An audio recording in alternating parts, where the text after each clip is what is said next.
예, 오늘은 이 뇌졸중과 치매 분야에서 강소기업인 스타트업 마인드허브 이혜성 대표님을 모셨는데요. 우리나라가 매년 이 초고령화 사회가 되면서 이 치매라든지 뇌졸중 환자가 상당히 늘어나고 있습니다. 이 뇌졸중이랑 이 치매는 발병 이후에도 이전 기능을 회복하기 위해서는 이 꾸준한 재활과 지속적인 이 재활 훈련이 필요한데요. 이 분야에서 독보적으로 우리나라에서 성장해 가고 있는 강소기업 마인드허브의 이혜성 대표님을 모셨습니다. 네, 안녕하세요. 네, 안녕하세요. 네, 마인드허브 이혜성입니다. 네. 이 마인드허브에 대한 간단한 소개 좀 부탁드리겠습니다. 네. 마인드허브는 사회적 의료 문제를 해결하는 디지털 헬스케어 스타트업입니다. 현재까지 한 2년 6개월 정도 설립한 지 되었고요. 재활병원에서 인지재활을 할 수 있는 제니코그라고 하는 전산화 인지재활 프로그램을 개발하고 있습니다. 네. 그 마인드허브 사업을 시작하기 전에 뭐 기업을 다니신 걸로 제가 알고 있는데 네. 이 사업을 시작하게 된 계기는 어떻게 되시나요? 네. 제가 처음에 사회생활을 시작한 것은 LS 산전이라고 하는 회사에서 기술 영업을 했었습니다. 네. 그 기술 영업을 할 때 아이템은 전기 설비 쪽이었고요. 이후에 이제 이직을 하면서 그 IoT 사물 인터넷을 기반으로 건물의 자산 관리를 하는 건물 자산 관리 회사에 들어가서 이제 사업 기획을 하게 됐는데요. 네. 그때 했었던 이제 IT 업종 전환을 통해 IT 기술에 대한 관심과 전문성을 조금씩 길렀고요. 이후에는 개인적으로 이제 관심이 있었던 데이터 사이언스 쪽으로 대학원에 이제 진학을 해서 웨어러블 디바이스 기반으로 그 사용자의 움직임 정보를 인식해서 분석하는, 그래서 모션을 인식할 수 있는 그러한 기술들을 연구 개발하면서 창업할 수 있는 역량들을 좀 준비해 왔던 것 같습니다. 예, 그럼 이전에는 그 대기업이나 혹은 뭐 대학원을 다니시면서 하셨던 이런 경력들이 좀 사업에 많이 도움이 되셨겠네요. 네, 아무래도 그 대기업에서 보았던 그런 시스템이라든지 그리고 기술 영업을 하면서 반드시 이제 그 좋은 물건을 만들기 위해서는 고객의 목소리를 이제 경청하고 그들의 이제 요구 사항들을 잘 정리해야 좋은 제품과 그리고 또 만족도 높은 어떤 그런 서비스를 제공한다는 것을 배울 수 있었고요. 다만 제가 그 의료 쪽으로 지금 현재 사업을 하고 있는데 이런 보건복지 분야에서의 저의 어떤 전공이나 경력은 없었기 때문에 그 부분은 저의 좀 애로사항이었던 것 같습니다. 그런 부분들은 지금 사업을 하면서 계속적으로 배워나가고 축적해 나가고 있는 그런 상황입니다. 그럼 지금 사업을 하신 지는 한 몇 년 정도 되셨죠? 네, 마인드 허브는 이제 설립된 지는 2년 6개월 정도 되었고요. 네. 작년에는 이제 예비 사회적 기업으로 선정되면서 여러 가지 그 사회적 기업가 육성 사업이라든지 다양한 창업 프로그램들을 수행하면서 그 창업에 대한 이제 배워야 될 어떤 지식들이나 전문성들을 좀 배울 수 있었던 것 같습니다. 그러면 지금 사업을 하시면서 아무래도 하신 지 만 3년이 안 되셨다 보니까 네. 좀 애로사항이 좀 있으시겠어요, 이게 하시다 보니까. 네. 아무래도 그 병원에다가 판매를 하는 제품을 개발하고 있다 보니까 병원에 이제 판매하는 데 있어서 어떤 네트워크들을 확보하는 데도 좀 어려움이 있었고요. 또 다음으로는 현재 이제 고려대병원이라든지 기타 이제 다른 병원들과의 그 공동 연구 개발하는 어떤 그런 기회들을 계속 만들어가고 있는데 이런 기회들을 만들어갈 때 이제 재활의학과 교수님들이라든지 이런 좀 인맥들을 넓혀 나가는 과정에서 아무래도 좀 그 어려움이 있었던 것 같습니다. 그러면 개발하신 이 제니콕이라는 네. 솔루션이죠? 네. 이런 제니콕이라는 솔루션이 병원에서 그럼 사용하는 솔루션인가요? 예, 맞습니다. 현재 저희가 개발한 제니코그는 전산화 인지 재활 프로그램이라고 하는데요. 그 재활의학과에서 작업 치료사들이 인지 재활이 필요한 환자에게 그 컴퓨터 기반으로 된 재활 프로그램을 사용해서 인지 치료를 하는 것을 수행하는 그런 프로그램입니다. 그래서 제니코그는 현재 병원에 납품은 되고 있지만 저희가 궁극적으로 하고자 하는 거는 이제 병원이 아닌 어떤 가정에서 즉 B2B가 아닌 B2C까지 재활을 필요로 하는 모든 전 공간에서 사용할 수 있는 솔루션으로 개발하고자 하는 것이 궁극적인 목표인데요. 재활이라고 하는 것이 일단 발병하고 나면은 뇌졸중이라고 하는 것이 발병하고 나면은 죽을 때까지 이제 재활을 꾸준히 받아야 되는 그런 질병입니다. 뇌졸중이라는 게 그 치매는 아마 많이 익숙하실 텐데 치매 인구가 우리나라가 지금 현재 누적 80만 명 정도 되거든요. 네. 근데 뇌졸중은 1년에만 약 60만 명이 발생하는 그런 질환입니다. 그 뇌 혈관이 이제 막히거나 터지는 뇌 출혈, 뇌 경색 이런 이제 질환을 의미하는데요. 특이한 점은 이제 이 질환이 뇌의 어느 부위에서 발생할지를 모르다 보니까 발생한 부위마다 굉장히 다양한 장애들이 후유 장애들이 발생하게 됩니다. 어떤 환자의 경우에는 이제 언어 쪽에 대한 이런 어려움을 겪게 되고요. 언어 장애를 겪게 되는 그 환자의 통계는 한 약 44%라고 합니다. 또 네. 인지 재활을 필요로 하시는 분들도 있고요. 또 이렇게 한쪽이 마비가 되는 그런 편마비 증상을 일으키는 운동 장애를 또 일으키기도 하는데 따라서 굉장히 데이터 기반으로 이 환자가 어떤 분야에 지금 어려움을 겪고 있는지를 재활 훈련에서 이제 하게 되면은 굉장히 양질의 재활 서비스를 제공해 줄 수 있다는 그런 분야입니다. 그래서 이 기존에 그냥 대면으로 치료하기보다는 컴퓨터를 사용해서 환자가 이제 수행하는 프로그레스들을 모니터링 할 수 있게 측정할 수 있게 수행하게 되면은 아무래도 좀 더 양질의 재활을 제공할 수 있는 그런 프로그램입니다. 네. 그럼 제니콕에 대한 자세한 설명을 좀 네. 어떻게 되는지 좀 부탁드리겠습니다. 네. 제니코그는 크게 인지 영역과 언어 영역으로 구분되는데요.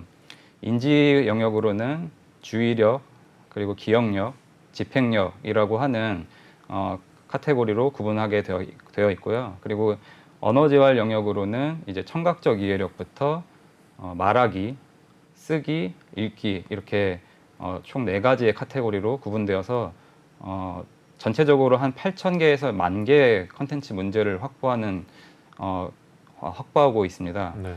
그 언어 재활 같은 경우에는 이제 그 말하고 쓰는 게 저희가 커뮤니케이션을 하는 과정에서 이제 산출하는 데 쓰이는 기능이고 또 이해를 하는 데 있어서는 저희가 이 청각과 그리고 눈으로 이제 그 글씨를 읽는 그 읽기와 관련된 이런 영역들을 사용하게 되거든요. 네. 그래서 그런 부분들을 체계적으로 훈련하는 컨텐츠들로 난이도별로 단계별로 이렇게 세분화되어서 컨텐츠를 제공하고 있습니다.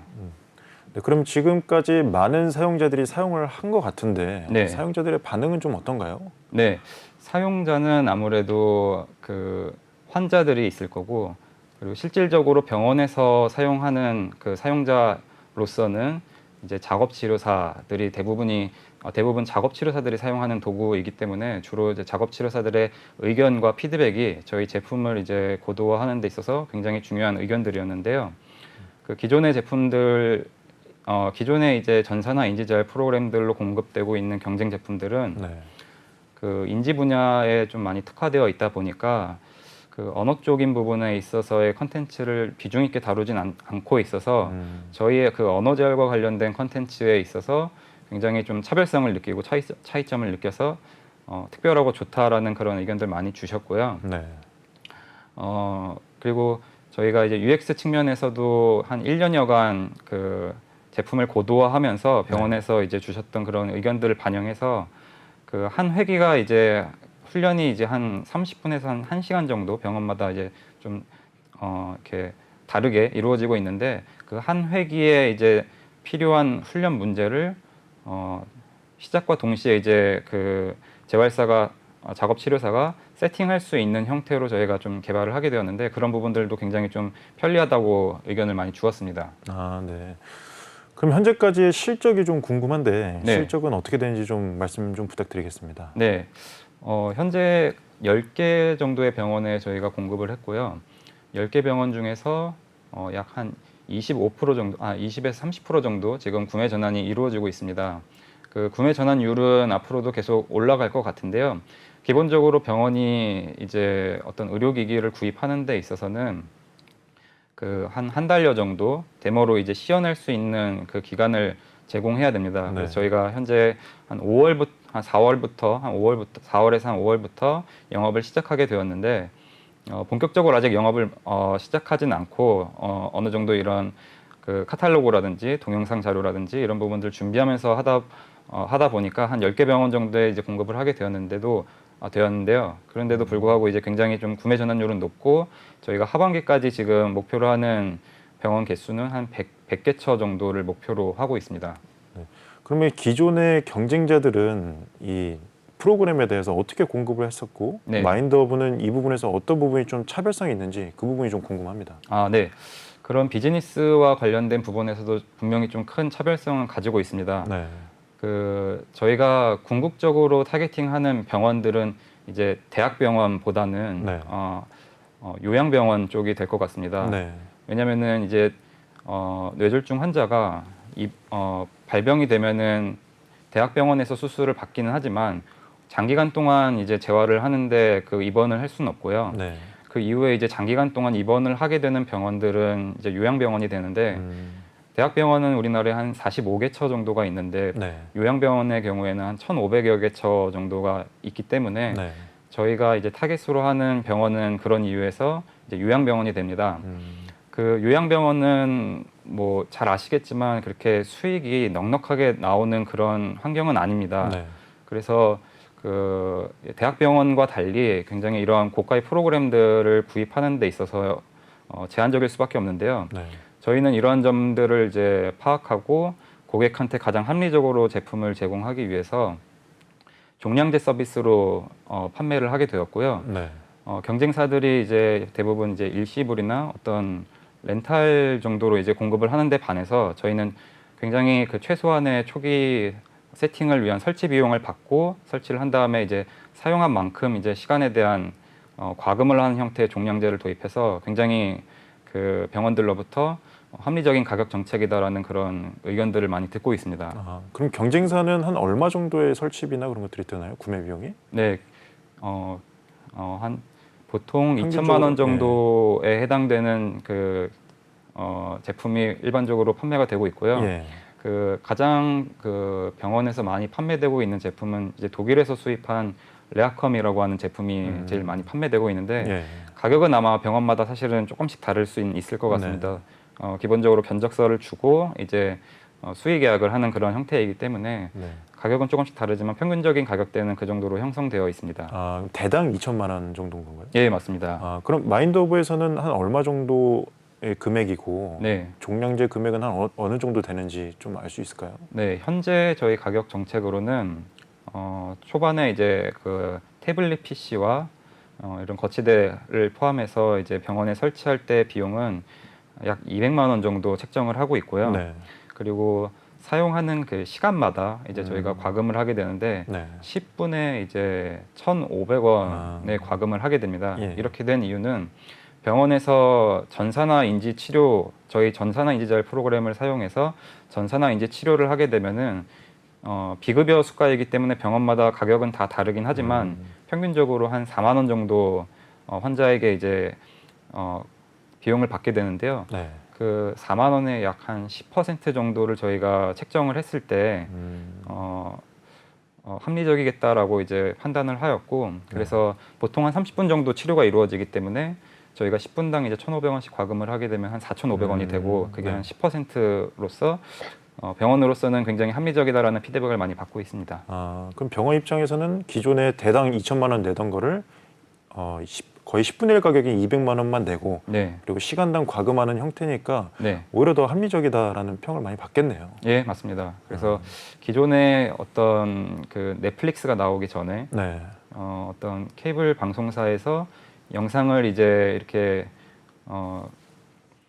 구입을 해서 편당 뭐 6,000원에서 10,000원씩 영구적으로 이제 구입을 해서 사용했던 어떤 그런 비즈니스였을 때 갑자기 넷플릭스가 나와서 월 한 15,000원 정도면은 그렇죠. 무제한으로 볼 수 있는 어떤 그런 형태의 새로운 좀 혁신을 일으켰는데요. 네. 저희도 이제 제품 자체의 어떤 기술력도 충분히 훌륭하지만 그런 어떤 고객들의 어려운 점, 특히 메인 타겟이 될 요양병원의 그 구입에 어떤 제한이 되는 어떤 요소들을 좀 파악을 해서 그런 부분들을 이제 적용한 제품입니다.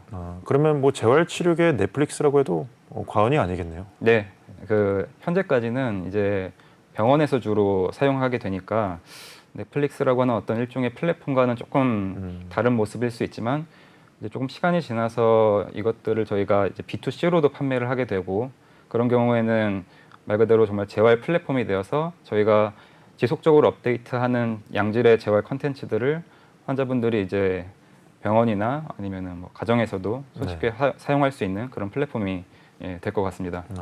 그럼 임상 시험이 지속적으로 진행되셨을 텐데 네. 임상 시험은 어떻게 진행이 되나요?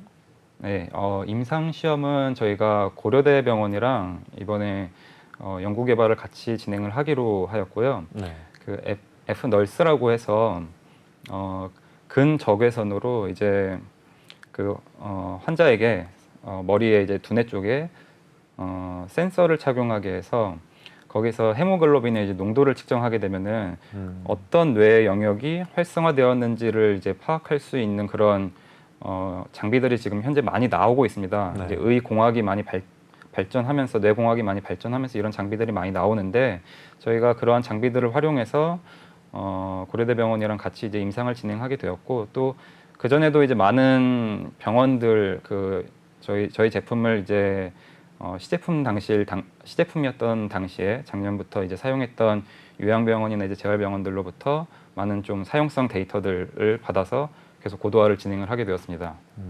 그럼 임상 시험을 이 고려대병원과 진행한다고 하셨는데 네. 이번에도 그 고려대병원과 정부 구책 사업에도 선정이 되셨다고 제가 소식을 들었는데 맞나요? 네. 그 최근 소식인데요. 예. 그 아마 다음 주부터 이제 저희가 협약을 해서 과제가 진행되게 될 것 같고 그 중소벤처기업부의 중소기업기술정보진흥원에서 이제 그 운영하는 네. 주관하는 그 중소기업 기술혁신개발 사업에 저희가 선정되게 되어서 네. 한 7억 원 정도의 이제 사업 규모인데 고려대학교랑 이제 마인드허브가 같이 이런 재활 프로그램을 개발하게 되었고요. 고려대병원에서는 임상을 담당하게 되었습니다. 아주 축하드립니다. 예, 감사합니다. 그럼 제니콕의 차별화 포인트는 어떤 거라고 좀 저희가 정리를 해보면 될까요? 네. 제니코그는 기존의 전산화 인지재활 프로그램들이랑 좀 차별성을 갖추기 위한 것들로 아까 말씀드렸던 이제 가격 정책도 사실 굉장히 고객들한테 크게 다가오는 부분이고요. 네. 기술적인 부분에 있어서는 이제 환자들이 프로그램을 수행하게 되면은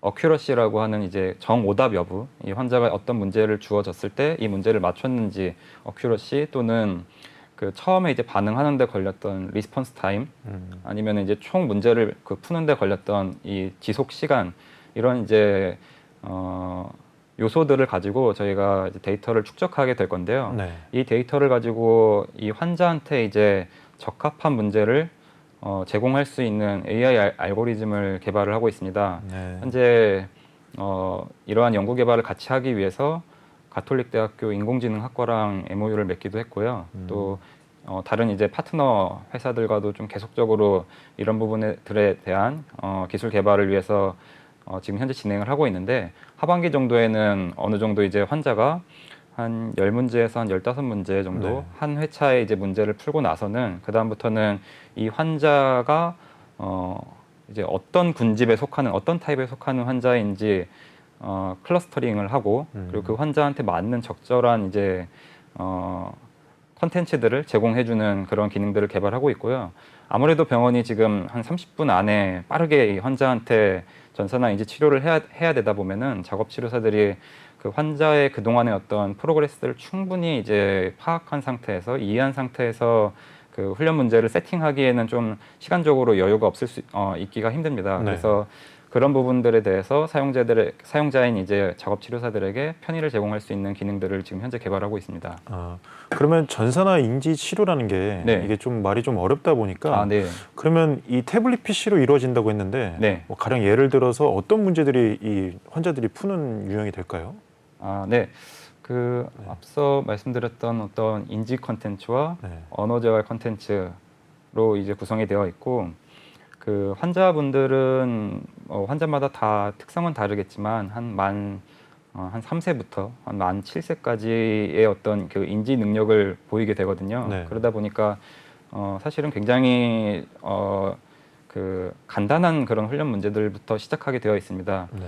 어, 가령 어떤 문제가 뭐 나오나요? 그 부분? 네, 그 이제 인지 쪽으로 좀 설명을 드리면 좋을 것 네. 같은데요. 네. 크게 이제 주의력과 그리고 기억력 그리고 집행력 이렇게 저희가 구분해서 컨텐츠들을 제공하는데 네. 어떤 환자들의 경우에는 이 태블릿 PC에 있는 화면 자체를 집중하는 데 있어서 어려움을 겪는 분들이 있습니다. 그러니까 예. 한 5초도 이제 집중을 하기 힘든 그런 분들도 충분히 이제 많기 때문에 그런 분들이 이제 집중할 수 있는 어떤 그 카드가 이제 나왔을 때 버튼을 누른다든지 이런 이제 집중을 확인할 수 있는 훈련 문제도 주의력 쪽에 이제 존재하고 있고요. 네. 또 이제 어떤 쇼텀 메모리라고 해서 한 30초 이하의 이제 30초 이전에 이제 기억들을 하는 데 있어서 어려움을 겪는 장애를 겪는 그런 환자들도 있거든요. 네. 이런 환자들을 대상으로 예를 들면 카드를 뒤집었을 때 이제 어떤 장면이 있는지를 기억해야 되는 어떤 기억력 문제 그런 훈련 문제들도 구성이 되어 있고 이런 이제 주의력이나 이제 기억력이 기본적으로 회복된 아니면은 기능이 손상되지 않는 분들은 이제 어떤 행동을 하기 위해서 필요한 의사결정을 하기 위한 그 과정들이 있지 않습니까? 네. 그 집행력 쪽에 이제 그런 컨텐츠들이 있는데 예를 들면은 그 컴퓨터와 뭐 마우스가 있고 그리고 먹을 것 과일이 이렇게 사진이 이렇게 배치가 됐을 때 네. 그 중에 이제 정상인들은 당연히 손쉽게 일반인들은 그 과일이 좀 다른 범주인 것을 이제 알 수가 네, 있잖아요. 그쵸. 이렇게 집행력과 관련된 문제들로도 구성이 되어 있습니다. 그러면 이런 것들을 계속 풀다 보면 네. 이런 데이터들이 쌓이고 그 네. 환자에 맞는 특화된 뭐 컨텐츠가 계속 제공되는 이런 인공지능 아까 전공하신 인공지능이 활용되는 측면이 있겠네요. 네, 그렇습니다. 그래서 현재 저희가 올 하반기까지 개발하고자 하는 그 인공지능 모델은 저희 제품에서 이제 발생하는 그 로그 데이터를 분석해서 그 환자한테 맞춤화된 훈련 컨텐츠들을 제공하고자 하는 건데요. 네. 이후에는 이제 국가적인 차원에서도 그 뇌졸중 환자들의 어떤 레지스트리 정보나 아니면 DB 정보들 기존에 이제 병원들이 누적해서 쌓아왔던 굉장히 많은 데이터들을 가지고 있는데 그런 데이터들까지 이제 포함해서 학습을 하게 된 모델을 이제 개발하게 되면은 어떤 해당 환자가 이제 굉장히 입체적으로 어떤 훈련을 해야 되는지 어떤 재활 치료를 하면 좋은지에 대한 그 진단도 할 수 있는 도구로 발전할 수 있고요. 또 적절한 그런 치료를 할 수 있는 좋은 프로그램이 될 수 있는 그런 가능성을 가지고 있습니다. 아, 네. 그러면 지금까지 이거를 개발하시는데 투자도 많이 들어가셨을 거고 뭐 네. 투자 유치도 계속 하실 텐데 네. 이 현재 투자 현황 뭐 이런 것들이 좀 궁금합니다. 아, 네. 마인드허브는 아직까지는 투자는 받지 않았습니다. 그 정도로 이 돈이 풍족하신가 봐요. 아, 네. 그런 거는 사실 아니었고 예. 여느 스타트업과 다름없이 그 어떤 일정 수준의 제품을 개발하는 데 있어서 굉장히 많은 비용이 들어갔는데요. 네. 아무래도 이제 그 헬스케어 분야이고 그 국가적으로도 이제 이런 인공지능이라든지 IT 기술을 통해서 재활 치료에 솔루션이 필요하다는 걸 많이 이제 인지하고 있기 때문에 연구 개발을 할 수 있는 그런 부분들에 대해서 지원을 좀 많이 받았고 그런 부분들로 이제 R&D를 진행하게 되었고요. 네. 저희가 이제 투자를 뭐 그렇다고 아주 이제 받을 필요가 없다고 생각하는 건 아니고 그 지금 본격적으로 이제 병원 영업을 하면서 병원이 이제 한 1,500여 개처의 요양병원이 있다고 말씀드렸는데 네. 그 이제 한 100개 정도의 저희가 병원에 판매를 하고서 스케일업하는 단계 굉장히 좀 빠르게 병원의 어떤 점유율을 확보하는 그 단계에 투자를 받으면 좀 적당하겠다라고 생각을 계획을 하고 있고 네. 하고 있습니다. 그러면 이 연구비에 상당히 많은 비용이 들었을 것 같은데 네네. 예, 한 어느 정도 이 연구비가 많이 드셨나요? 현재까지 저희가 수행했던 연구 과제는 앞으로 이제 하게 될 네. 앞서 말씀해주신 과제까지 포함하게 되면 한 20억 정도에 되는 연구 개발비가 좀 투자되게 되었고요. 네. 그 외에도 이제 사업화를 위해서 필요한 어떤 창업 프로그램들이 좀 많습니다. 네, 예. 창업진흥원이라든지 이런 기관들에서 제공해주는 뭐 지원 스타트업 사업들이 관련 있는데요. 지원 사업 말씀하시는 거죠? 예, 맞습니다.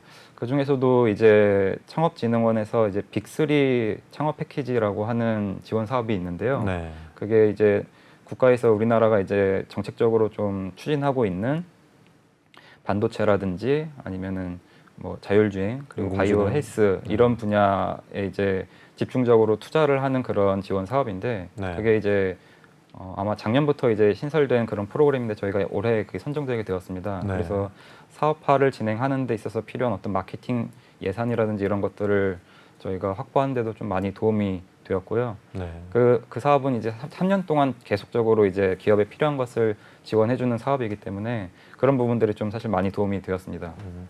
그 외에도 뭐 스타트업을 지원해주는 네. 뭐 많은 프로그램이 있잖아요. 네. 근데 이렇게 초기 스타트업을 지원해주기 위해서 뭐 신보나 아, 네. 기보나 뭐 중진공 이런 쪽에서도 많은 대출이 있는 걸로 알고 있는데 네, 네. 많이 이제 스타트업 창업하시는 분들이 이 부분을 어떻게 접근해야 될지 잘 모르시는데 네. 뭐 그쪽으로도 뭐 노하우가 좀 있으신가요? 받으시거나? 네. 네, 그 마인드허브도 처음에 이제 창업을 할 때 기술 보증 기금으로부터 대출을 좀 일부 받게 되었는데요. 네. 그런 부분들이 당연히 이제 지원 사업이 있다고 가정하더라도 지원 사업에도 일종의 기업 자부담금도 있고 그렇죠. 현금이 전혀 없이는 이제 창업을 하는데 어려움이 있기 때문에 네. 대출은 좀 반드시 좀 필요할 것 같고요. 네. 저희 같은 경우에는 처음엔 이제 기술보증기금을 이용하다가 최근에 작년에 이제 스타트업 네스트라고 해서 그 신용보증기금에서 이제 운영하고 있는 그런 프로그램들이 있습니다. 네. 상반기, 하반기마다 이제 다수의 팀, 한 50개 팀이었나요? 제가 네. 팀원 수는 기억이 안 나는데 그런 기업들을 이제 선정해서 지원을 해주고 엑셀러레이팅을 해주고 선정된 기업들에게는 이제 그 좀 저리로 이제 그 신용보증의 어떤 그 보증을 통해서 네. 은행에서 대출을 받을 수 있는 그런 프로그램들이 있어서 저희가 이번에 신보로부터도 좀 많은 액수의 좀 자금을 이렇게 네. 확보할 수 있었고요. 네. 이런 부분들은 이제 창업을 하면서 굉장히 좀 중요한 부분이니까 만약에 뭐 창업을 하시는 분들은 지원을 꼭 해보시면 좋을 것 같습니다. 네. 그럼 이렇게 많은 자금을 통해서 연구비를 많이 이제 개발을 쏟아 부으셨는데 네, 연구 내용에 대해서 조금 더 자세하게 좀 설명을 부탁드려도 될까요? 연구 내용에 대해서요. 예. 연구 내용 크게 이제 두 가지 과제 정도가 저희 지금 현재 진행하고 있는 제니코그와 밀접적인 관계가 있는데요. 네. 저희가 2020년 11월에 이제 수주하게 된 과제가 이제 그 EMR이라고 해서 병원에서 의료 기록을 남기게 되는 그 전자 차트가 있습니다. 네. 이제 컴퓨터에 그 환자의 어떤 의료 기록, 처방이라든지 이제 진단한 어떤 내역들에 대해서 이렇게 기록하게 되는 그런 EMR이라고 하는 프로그램이 있는데 네. 그 소프트웨어를 이제 개발하고 있는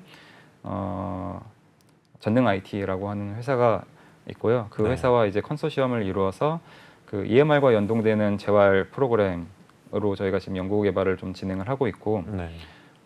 또 이제 고려대병원과 앞으로 진행하게 될 과제에서는 앞서 말씀드린 것처럼 그 F널스를 사용해서 네. 환자의 그 뇌에 활성화된 영역들을 측정하면서 가장 효율적인 어떤 재활 프로그램을 제공하는 그 언어 재활과 관련된 콘텐츠들을 제공하는 그런 기술 개발을 네. 진행하고 있습니다. 네. 그러면 결국에는 이 모든 솔루션이 이 병원 아니면 요양원을 대상으로 이제 서비스를 하셔야 되는데 네. 이런 병원을 대상으로 한 서비스에 좀 어려운 점은 없으셨나요? 네. 병원은 기본적으로 이제 B2C에 있는 고객들보다는 네. 아무래도 그 전문성이나 눈높이가 훨씬 월등히 높거든요. 그렇죠. 그렇기 때문에 사실 스타트업으로 어떤 타겟팅을 하는 데 있어서 우선순위를 보통은 그렇게 전문성이나 아니면 요구사항이 높은 집단보다는 네. 이제 뭐 어떤 B2C라든지 네. 이런 쪽으로 좀 돌려서 그 고도화를 통해서 이제 병원 쪽으로 진출하는 것도 좋은 방법이었을 것 같은데요. 네. 저희는 저희는 이제 제품을 가장 빠르게 고도화하기 위해서는 그 의료진들의 많은 피드백이 도움이 많이 되거든요. 그쵸. 그래서 네. 가장 좋은 제품을 가장 빠르게 개발하기 위한 방법으로는 저희가 병원에서 굉장히 팔릴 수 있는 병원에 굉장히 보급이 잘 되는 그런 수준의 이제 제품을 개발했을 때 자연스럽게 B2C 시장으로 넘어올 때 그것들이 이제 레퍼런스가 돼서 신뢰성을 확보해서 시장을 이제 확보하는 데 좀 도움이 되겠다 이렇게 좀 전략을 갖추게 되었습니다. 네. 그래서 그 아무래도 이제 병원의 그 높은 눈높이를 맞추는 데 있어서 제품을 고도화하는 데 좀 어려움을 많이 좀 겪었고요. 네. 대신 현재는 그런 것들이 좀 많이 반영이 되어서 그 호평을 받고 있고 또 빠르게 이렇게 좀 좋은 제품으로 개발하게 된 이유가 된 것 같습니다. 네.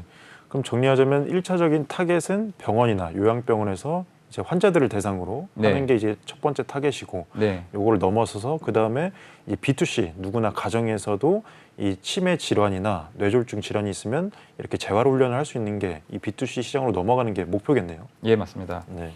그러면 이 국내에서는 이 시장이 이렇게 형성되어 있는데 네. 해외 시장의 진출 계획이나 해외 시장 규모가 좀 궁금합니다. 아, 네. 해외 같은 경우에는 이제 그 국가별로 좀 정책들이 많이 다릅니다. 네. 예를 들면 미국 같은 경우에는 의료 비용이 굉장히 좀 비싸고 민간 보험으로 이제 운영이 되고 있고요. 그 유럽 같은 경우에는 지역 기반으로 그 병원에서 이렇게 재활을 하기보다는 지역에서 가정이나 어떤 기관들에서 그 생활을 통해서 이제 삶을 찾아가는 그런 형태의 재활들이 좀 이렇게 많이 보편화되어 있고요. 네. 우리나라랑 비슷한 그 국가는 제가 봤을 때 일본이라는 생각이 듭니다. 일본은 이제 개호보험이라고 해서 우리나라에서 노인장기 요양보험이라고 하는 그런 그 치매나 뇌졸중 이런 어떤 그 요양이 필요하신 어르신분들에게 제공해주는 그 복지가 있는데요. 네. 이런 부분들 정책들이 굉장히 좀 비슷합니다. 그래서 그 우리나라보다 고령화된 그 어르신 노령자 수도 훨씬 좀 많고요. 네. 따라서 저희가 앞으로 이제 타겟팅할 국가로는 좀 일본 쪽을 좀 깊이 있게 고려하고 있습니다. 네. 그러면 이게 B2C 시장으로 이제 넘어가신다고 만약 가정을 하면 네. 이 가정마다 이러한 전용 기기, 태블릿 PC가 있고 네, 요것들을 이제 집에 계신 시니어 분들이 이제 많이 이용을 하실 텐데 네, 이 타겟이 지금 시니어다 보니까 시니어 말고 뭐 아동을 대상으로 한 그런 교육 프로그램도 그냥 프로그램만 바꿔주면 가능할 네. 것 같거든요. 네. 그런 서비스 계획은 혹시 없으신가요? 네. 그 현재는 저희가 시니어 헬스케어 쪽에서 제품을 개발하고 있지만 말씀해 주신 것처럼 저희가 지금 현재까지 구축해 놓고 개발해 놓은 그 제품이 반드시 그 고령자들이 사용할 필요는 없고 네. 발달 장애를 갖고 있는 아이들이라든지 아니면은 뭐 ADHD와 같은 다양한 어떤 뇌 증후군이나 어떤 질병으로 인한 치료 기기로 사용될 수 있습니다. 네. 그래서 그 이후에는 이제 저희가 아동 쪽이라든지 아니면은 그 외에 이제 뇌 손상과 관련된 디지털 치료 기기 영역으로도 확대할 계획을 가지고 있습니다. 네. 그러면 이게 어떻게 보면 지속적인 환자 그리고 시니어뿐만 아니라 아동을 대상으로 한 이 소비자까지 소비자층이 더 타겟이 두터워지겠네요. 예, 맞습니다. 네. 그럼 최근에 이 사회적 가치를 인정받아서 이 예비 사회적 기업으로도 선정되셨다고 했는데 네. 마인드오브의 소셜 미션은 어떤 건지 좀 궁금합니다. 아, 네. 그 저희는 보건복지부에서 창의 혁신형으로 현재 예비 사회적 기업으로 작년 하반기에 이제 지정이 되었고요. 네. 아무래도 이러한 의료 문제는 그 단순히 이제 어떤 재정적인 지원을 늘린다고 해결될 수 있는 그런 문제는 아니고 분명히 이제 기술적인 부분을 통해서 효율적인 재활 서비스가 공급되어야 해결될 수 있는 문제입니다. 그래서 그런 점에서 저희가 이 예비 사회적 기업으로 좀 지정될 수 있었던 것 같고요. 네. 이러한 문제를 저희는 이제 IT 그리고 AI와 같은 이러한 ICT 기술을 통해서 지속적으로 그 사회적인 의료 문제를 해결하는 것이 저희 마인드허브의 사회적 미션입니다. 네. 그러면 마지막으로 이 마인드오브의 비전 그리고 앞으로 많은 분들께 하시고 싶은 말씀이 있으시다면 좀 어떤 건지 좀 부탁드리겠습니다. 아, 네. 이런 의료복지 쪽으로 제가 창업을 해보니까요. 네. 단순히 이제 뭐 의료적 전문성도 물론 필요하지만 굉장히 많은 이해 관계자들이 이 필드의 마켓에 존재한다는 것을 깨닫게 되었습니다. 네. 보험사도 있고요, 정부나 이제 기관, 다양한 어떤 그런 이해 관계자들의 그 의견을 잘 수렴할 수 있는 그런 통로가 반드시 필요하다고 생각이 들었고요. 마인드 허브는 그 회사의 이름처럼 어떤 그 일종의 허브가 되어서 그 다양한 의사결정, 관계에 있는 그런 분들의 의견을 잘 취합하고 궁극적으로 이제 그 생태계가 발전할 수 있는 방향의 좋은 솔루션을 제공할 수 있는 그런 기업이 되는 것이 목표입니다. 네. 아무튼 오늘까지 뭐 이렇게 나오셔서 네. 아주 좋은 내용 말씀해 주시고 또 기업에 대한 소개도 잘 해주셔서 너무 감사드리고요. 앞으로도 이 의료, 헬스케어 시장에서도 계속 승승장구하는 마인드오브가 되길 바라겠습니다. 네, 감사합니다. 네, 감사합니다. 네, 감사합니다.